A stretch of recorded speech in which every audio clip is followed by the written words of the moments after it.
What's going on, everybody? I'm out here standing in the rain, conquering my fear of the rain. I didn't know I was scared of the rain, but I've never lived in a place where it's rained so damn hard for so long. It is wild. I seem to be the only person concerned. I thought we were gonna drown the first couple days or get struck by lightning. Everyone was just hanging out. I was the only one concerned. So I'm just trying to fit in. So yeah, I'm out here in this beautiful park. Just bored, really, but I'm feeling my time productively, hopefully. Uh, and yeah, I had a few thoughts this week or these past couple of days. One of which is pertaining to, I guess, human evolution.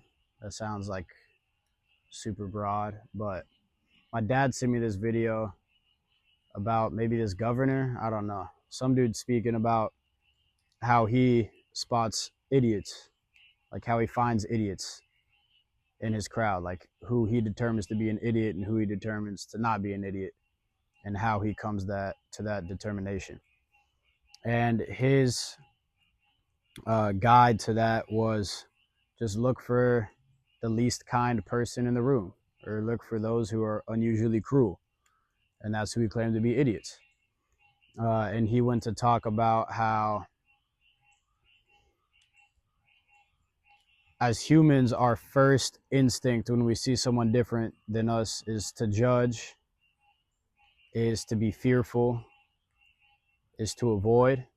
And that is very natural, because to survive, this is how humans and all other species have survived, is through paranoia, being scared of somebody, something, and that paranoia drives us away from them. We separate ourselves physically and mentally, and we survive. And that's cool, and we need that. But now that we're all cozy, and I'm gonna go back to my warm bed after this. As I said that, I heard something in the bushes, but I think we're good. Now I'm just hearing things. All right, we're good, hopefully. If we're not, much love, but we're gonna be all right, I think. Um,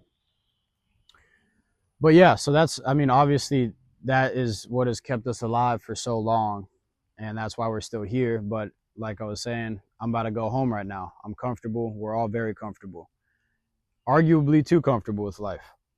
And with that change in comfortability, also, I think warrants a change in our mindset towards people, towards things, towards life in general. And this man was saying was that's a very animalistic response, and a survival rooted response is to judge, to separate. But by stopping that response, by acting with empathy, compassion, and love, curiosity, I think most importantly, we can stop that, and we can grow, and we can learn from each other, because we're not really struggling. At least myself, I am a very lucky and privileged individual. Good family, not super poor. I got food. If I ever get to a point where I'm gonna go homeless, I have a lot of family members that would take me right into their homes and feed me and love me, and I'm lucky for that. So maybe not everybody gets that, but I do. So granted that we're not necessarily surviving anymore, we don't need to act like we're surviving. And I think we're in a transition in humanity where we can kind of stop that reaction of survival. And it takes work. When I see someone different than me or someone that's not like me, the first thing I do is crack a little joke, which is not nice. You should not do that, because it's critical, and you shouldn't be that critical towards strangers, because you're sending them bad juju. No one wants to be sent bad juju. I don't want bad juju, so I'm gonna try not to give it. And when my dad sent me that video, and he said, okay, if we can stop our survival instincts and trying to separate and be paranoid and survive, and combat that with the opposite, which is empathy, curiosity, compassion, unity, then we get something else that's beautiful that life offers. We can get community out of that. We can get friendship. We can find love, even if it's an individual relationship. Um, that's the lightning and thunder I was talking about earlier. You guys hear that? Probably not. I heard it though, but we're good. And I think that although it sounds implausible at the moment, I think that there is a possibility of a united world and a peaceful world. And a lot has to change, and a lot has to change. Like an overwhelming amount of things have to change.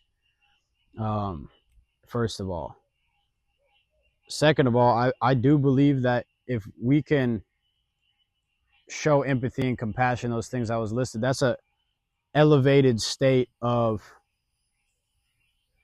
life. That's not something that we came into this world with. We came into this world with those survival instincts. So now we've surpassed that.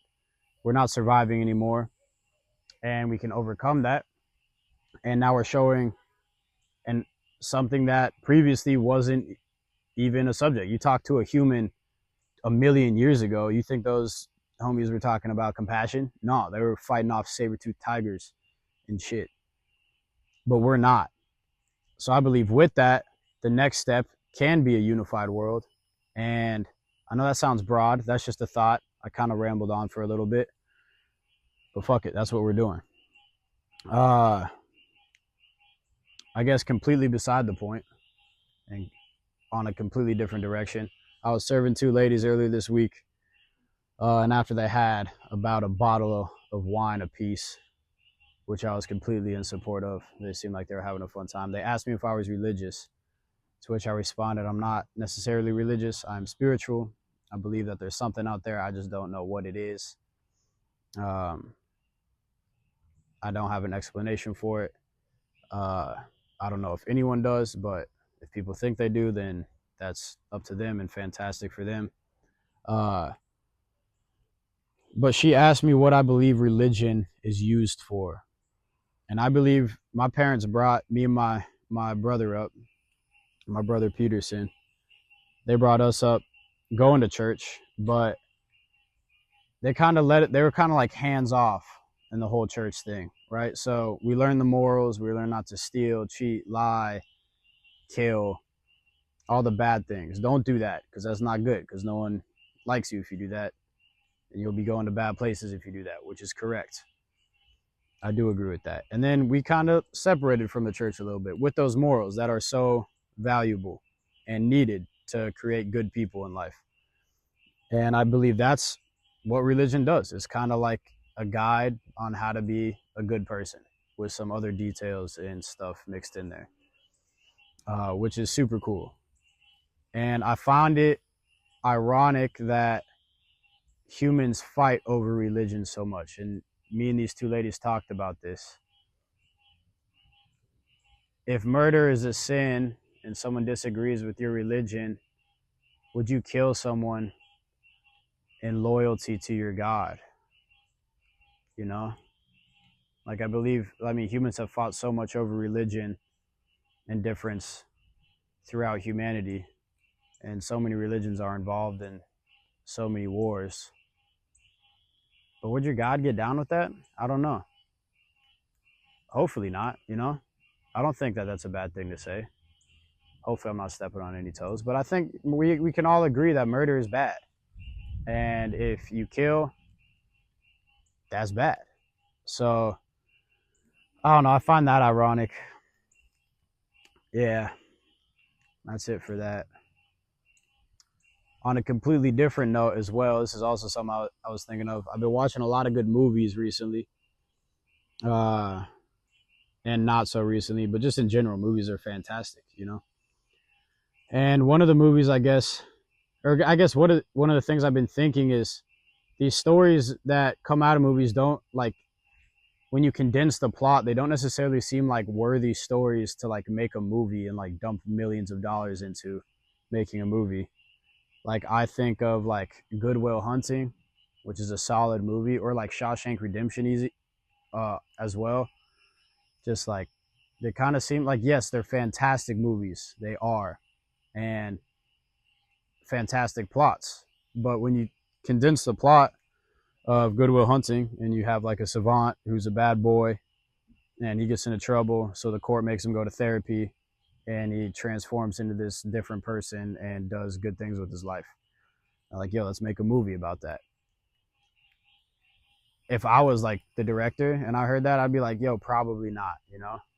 But it's such a good movie. So that just, I guess, made me think that it's not really what you say, but it's how you say it. I guess like actions speak louder than words type deal, which I think is true. I mean, it's a beautiful story. And when you tell it the right way, in such a way, that's what's captivating.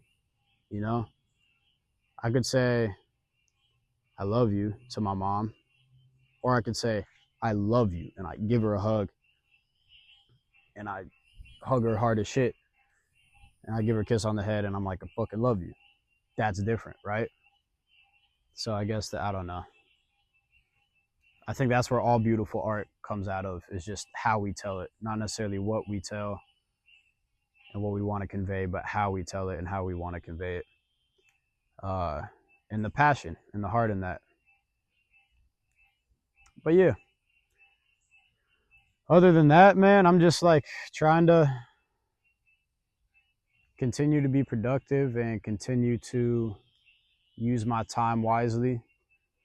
I'm trying to stay off the gram as much as possible, but my reels are like full of like dog videos, which is just like so hard not to watch because like, come on, it's just like dogs acting funny and shit, which brings me joy, you know? But I'm trying to get away from that and use my time productively, which is why I'm out here right now. I didn't really have an idea for a video. I had a few interviews, whatever you want to call them, talks with people that were going to happen and hopefully do happen, but everyone has their own life, their own plans, their own agenda, and you can't blame them. And also, they don't really know me, you know? So when like some weird kid comes up and is like, yo, like, let me video you and me talking, they're probably like, dude, who are you? And I'm like, that's a valid question that I don't know the answer to. But yeah, I'm just trying to spend a lot of time, I guess, in nature. I mean, it sounds stupid and corny, but like, come on, like nature is cool as shit.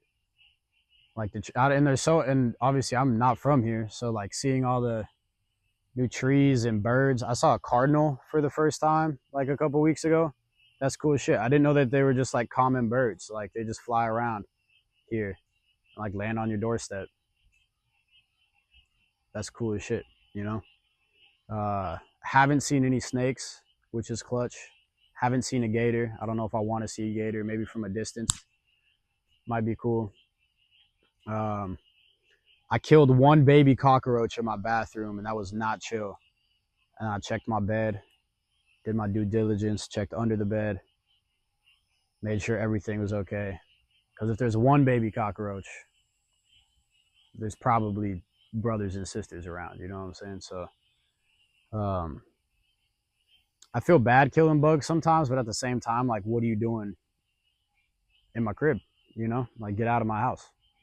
Like, you have all of this. Like, you have that, you know? Well, not, I guess we took a lot of that from you in general, but also, you know, yeah, all right. Beside the point, again, I know this was kind of everywhere, crisscrossed, all that, but this is what I got for you guys this week, I guess. And I hope it is mildly entertaining. And if not, I'm sorry. Much love.